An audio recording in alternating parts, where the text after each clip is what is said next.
Hello, friends. Today we're diving into one of the most delicious winter traditions out there, mulled wine.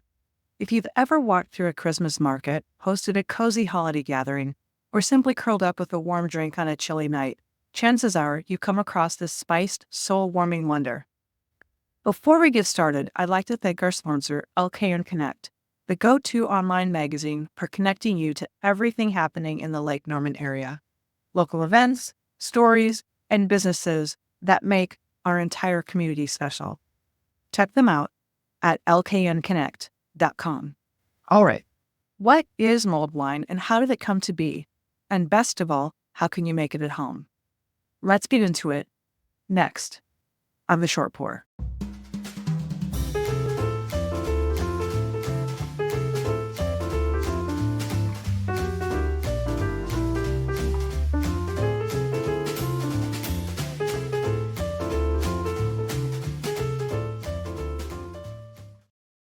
Now, mulled wine has quite a history. Its origins go all the way back to ancient Rome. The Romans would heat the wine and add spices to help preserve it during their long travels in cold winters. As the Roman Empire expanded, so did the popularity of this spice drink all across Europe. In medieval Europe, mulled wine became a staple for its supposed health benefits. People believed the spices warmed the body and warded off illness during harsh winters. By the time we reached the 1800s, the Victorians in England were enjoying it as a Christmas tradition, which is why mulled wine is often associated with the holidays today. Fun fact, even Charles Dickens mentions mulled wine, or smoking bishop, in his classic novel, A Christmas Carol. It's safe to say that mulled wine has been spreading warmth and cheer for centuries. A quick shout out to our friends at LKN Connect for supporting this video. If you love discovering local businesses, events, and stories, make sure to visit lkconnect.com. All right, let's talk about making your own mulled wine. The best part? It's easy, customizable, and it fills your kitchen with amazing aromas. Here's a simple recipe. Start with a bottle of red wine. Grab something fruity like a Merlot, a Grenache, maybe even a Zinfandel. Any of those will work beautifully. There is absolutely no reason to splurge on expensive wine for this purpose. Slice up some citrus. Orange is traditional, but you can also use a lemon if you've got that on hand. Sweeten it with honey, sugar, maple syrup, or your favorite sweetener. If you'd like a kick, add a small amount of bourbon or brandy. Heat everything gently in a pot. The key is to never boil the wine. You just want it warm enough to let the flavors mingle. We're going to simmer it for about 15 to 20 minutes, strain out the spices, and voila.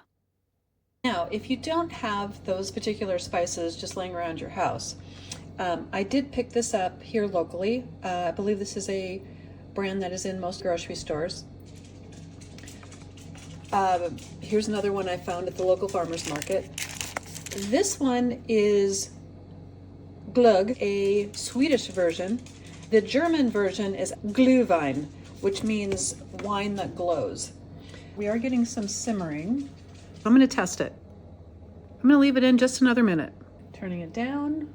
Now, the wine has been simmering for about 15 to 20 minutes, and the spices and things in there have now steeped in the wine and flavored. So what we need to do now is to strain out the spices. Take this out, and in fact, we could put that back in if we'd like. Then we will pour it into the cup. Oh, can you see the steam? Beautiful. And then we'll take our orange. Now you can garnish it however you like. An orange slice, a cinnamon stick, or even a star anise for that Instagram-worthy look. And there you have it, a homemade mulled wine that's perfect for sharing. Wherever you are, and whatever you call it, mulled wine is a timeless way to celebrate the season and create warm memories. Thank you for joining me. If you've never tried mulled wine, give it a go. And if you have, let me know your favorite recipe or twist in the comments.